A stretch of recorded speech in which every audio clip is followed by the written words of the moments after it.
Таң шоула көрсөтүүсү урматтуу телекөрүүчүлөр, азыр бизге келип калган коногубуз менен тааныштырсак, бир нече эл аралык сынактардын жеңүүчүсү, кыргыз эстрадасынын жаркын жылдызы Ильяс Андаш бүгүн таң шоулада. Кош келиңиз.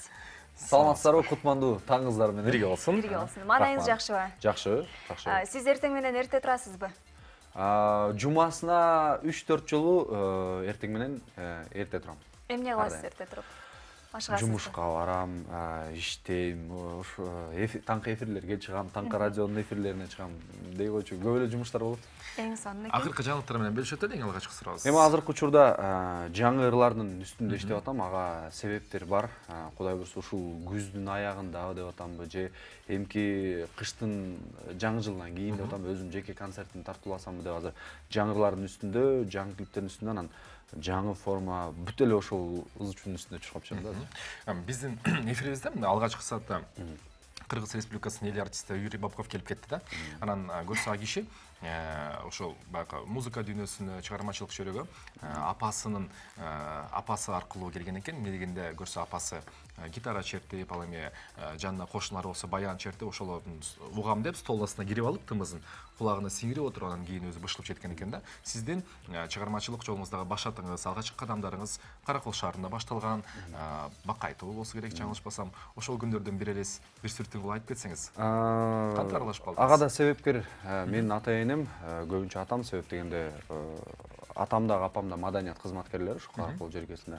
Анан ушул атам эле тияка барып ырдап каласыңбы, бияка барып сүйлөп каласыңбы деп анан жанына эртип жүрүп Ямаханды үйрөтүп, аягында тойлордо ойной баштадым. Өзүм кичинекей балам, тойлордун артына жашынтып коюшчу да, анан элдер ырдаган сайын могу жерден ырдап, эме чертип берип турасың десе, чертип берип коюп отура берчүмүн да. Ансыгандай ошо менен музыкага кызыгуулар башталды, ырларга башталды. Бир ыр үйрөндүм, эки ыр үйрөндүм, анан ошол Каракол жергесинде популярдуу болдум. Андан кийин областка популярдуу болдум, анан ошол да аз болуп, анан Бишкекке келиш керек болду. Бишкекке келдиңиз анан. Азыр кайсы музыкалык инструменттерди ойной аласыз? Музыкалык аспаптардан азыр фортепианон ойнойм. Эми мыкты деңгээлде аранжировщиктерди ойной албайм, бирок өзүм билген ырларымды өзүм ойноп чертип бере алам. Андан тышкары мындай слух менен комуз да ойнойм, чорпо-чорду да ойнойм, чорду да ойнойм.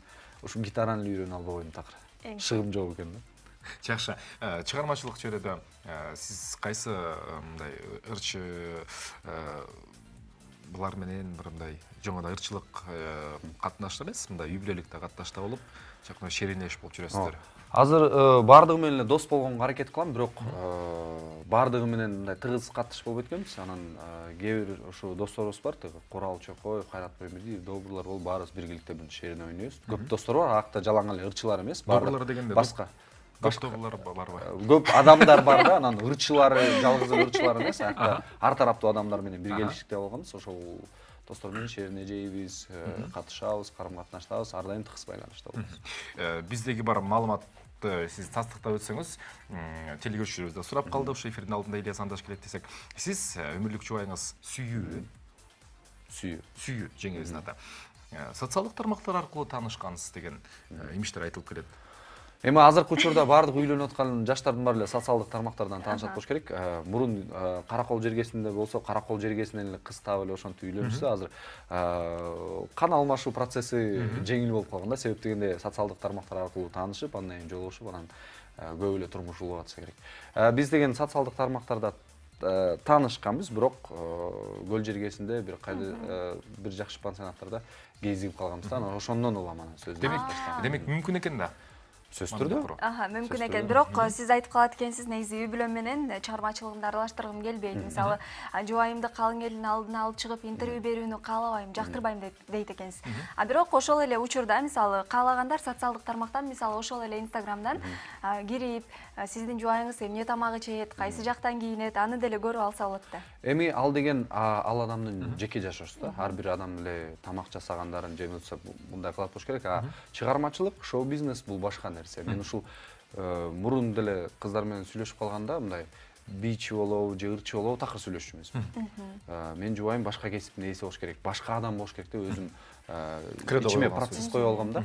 Ошол процесс менен ушул такыр ошого шоу-бизнеске тиешелүү эмес адамды алгам. Анан кызым деле көп чакырып калышат, кызыңыз менен келип бербейсизби, анан тигинден кызым 18ге чыкканда өзү тандасын. Мен чыгам, чыкпайм деп. Ага чейин мен аны мажбурлап чыгарыш бул туура эмес деп атам. Анан өзүм үй бүлөм деле көп мындай чыккысы деле келет. Сиздин Ал позицияңыз эми толугуңуз бар албетте. туура жубайыңыз кайсы кесиптин ээси болду экен? Медицина кызматкери болот. Андан тышкары дагы азыр кыздардын бардыгы эле боёгонго, кирпик өстүргөнгө мындай үйрөнүш бар. Ошол жагында окуп койгон. Эми Кудай буйруса эми келечекте иштеп кетет да. Жакшы. Мындай кылалычы. Калем, сап менен ак баракты сизге даярдап койдук элек. Жөнөкөй тест болот. Бул тесттен негизи жакшы бир конокторубуздун өткөргөнү аябай жагат мага. Мен сіздерге суроо берем. Ошол суроого ассоциацияңызды жазасыз. Ошол сөздү укканда эмне ойго келет? Сүйлөм, бир сүйлөм. Бир канча сөздөн турган бир сүйлөм жазыңыз. Биринчи сурообуз, токой деген сөздү укканда оюңузга жазам, Токой дегенде мындай дароо мындай ички туюмуңузду угуңуз да. Токой дегенде эмне оюңузга келет? Ички туюмду жазыңыз, эч кандай кайсы бир психологиялык бөгөттөрдү коюп кереги жок. Оюңузда эмне бар болсо, ошол жазыңыз. Эң биринчи оюңузга эмне келсе, ошол. Андан кийинки сөз деңиз. Ылдыйраак жазыңыз. Деңиз. Деңиз. Жакшы. Мысык, ой, кечиресиз. Мышык. Мышык сөзүн укканда эмне оюңузга келет? Кандай мышыктын сапаттары, ошо менен болгон сезимдериңиз бар экен? Мен дароо эле өзүм оюма келгендерди жазатам ар кандай, Ооба. Этика нормасында болсун. Ооба. Тамашалайм. Жылкы, ат. Ат дегенде эмне элестетилет да? Көз алдыңызга мындай жытыбы, көзүбү, ылдамдыкпы, ала тоо, балким көк шебер жайлоо. Жаздык, Эми мен сизге жооңузду айтып берейин. Сиздин мындай психотип деп коет го. Ошону укканга даярсызбы? Даярбыз. Америкалык психологдордун айтымында токой деген сөздү айтканда эмне жаздыңыз? Бак тарак көп чөптөр. Бактарак көп чөптөр. Бул сиздин жашооңуз. Бактарактар көп чөптөр. Бактарагыңыз жашыл жашайт. Жакшы. Деңиз дегенде эмне деп жаздыңыз? Суу узун деп жаздым. Ошол негедир оюма келди да. Узун суу. Узун суу. Бир жерден карап турганда суу узун деп. Бул сиздин арка айылга чейин экен деп. Бул сиздин сүйүңүз. Демек, суудай узун, ак, тунук, анан көпкө чейин. Жакшы. Деңизге барып коюлат экен. Жакшы. Мышык. Дароо эле жаман көрөм деп жаздым да. Аялдар. Негедир мышыкты жаман көрөм да. Башка аялдар, аялынан башкасы дегиз. Эми акыркы суроосу жылкылар. Сулуу адам досу туяк. Сулуу адам досу туяк. Бул эркектер болчу. Эркектер сулуу дегенде өзүмдү сулуу деп мактаганым бул деп. Туура, эң сонун болду. Биз 2-3 экспресс сурообуз бар эле. Ильяс Анаш жакыныраак тааныш үчүн кыска суроолор, кыска жооптор болсун.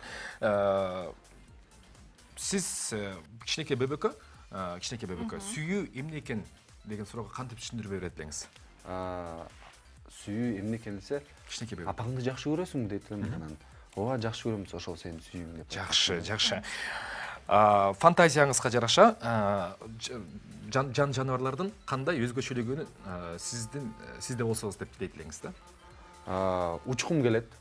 Канаты болсо экен дейт. Жакшы. Сиз жашооңузда кабыл алган эң оор чечимдердин бирөөсү кайсы болду эле?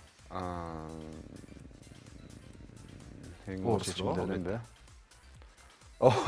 Дароо эле ойго келбейт экен, бул жакшы чечим деп ойлойм, бирок оор эмес. Оор болгондо ошол заматта ушул Караколдон Бишкекке кетип атканда баардыгы каршы болушкан да. Жок, барбайсың, каласың деп, анан ошондо жок, мен кетем деп ошол чечим мага аябай оор болду. Бирок азыр сүйдүм. Эң сонун экен. Кыялдар ишке ашат деген сөзгө кошуласызбы? Сөзсүз түрдө. Акыркы сиздин ачкан кыялыңыз кайсы болду? Көптөн бери эңсеп жүргөн кыялыңыз.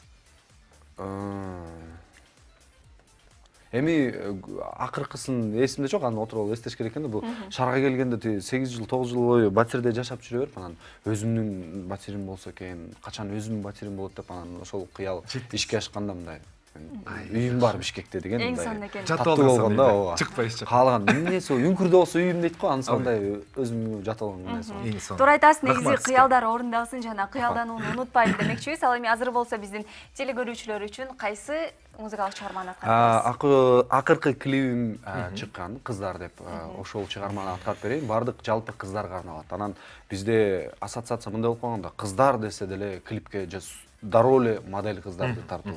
Ал клипте бардыгы камтылган, бардык кыздар, эми кыздар ар кандай болот да, кичинесинен чоңунан, арыгынан, семизине чейин, жашынан карысына чейин ошол жалпы Кыргызстандын кыздарына арналган чыгарма. Эң сонун. Кыздар демекчи, биздин жалпы Кыргызстандын бийгечтери үчүн Ильяс Андаштын аткаруусунда. Канышайга жана Канышайга окшогон Кыргызстанда канча 6 миллион калк болдукпу? Ошонун бир 3,5 миллион болсо керек. 3,5 миллион кыргызстандыктар жана 3,5 миллиард дүйнө жүзүндө айымдарга арналат. Кабыл алып коюңуздар. Ильяс Андаш, кыздар!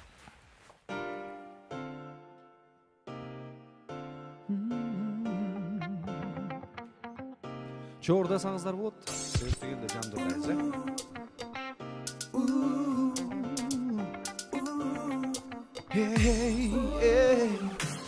Жаз күнүндөй таптына суусуңа жигиттердин жүрөгүн элжирет кыздар жандерде назанып турушуңа айда сулуу бизи кыздар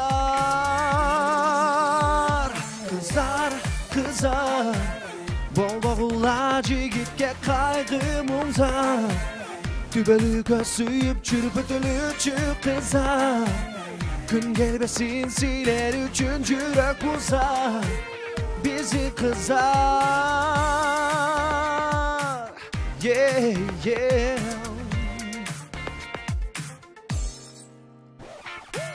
Силер сиңер жашоодо бүтпөс кумар каректерден Төгүлгөн мерими кыздар жарык чачып Өмүрдү улап турат айда сулуу Бизи кыздар болбогула жигитке кайгы муңзар Түбөлүккө сүйүп жүрбөтүлүчү кыздар Күн келбесин силер үчүн жүрөк музар Bizi kızar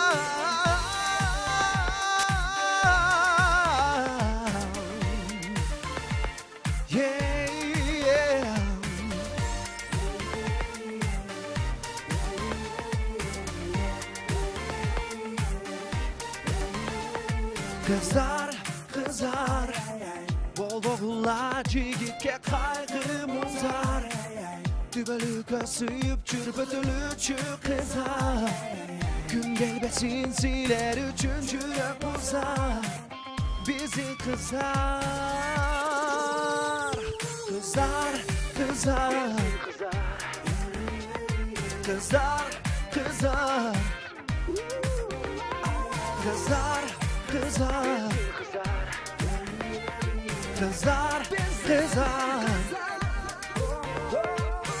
Ушул жерде бийлеш керек да.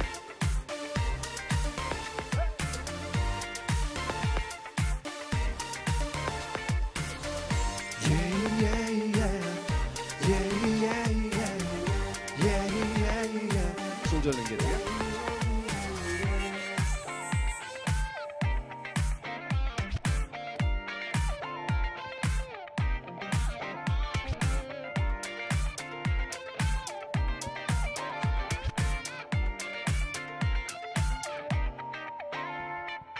Пам! Чоң рахмат.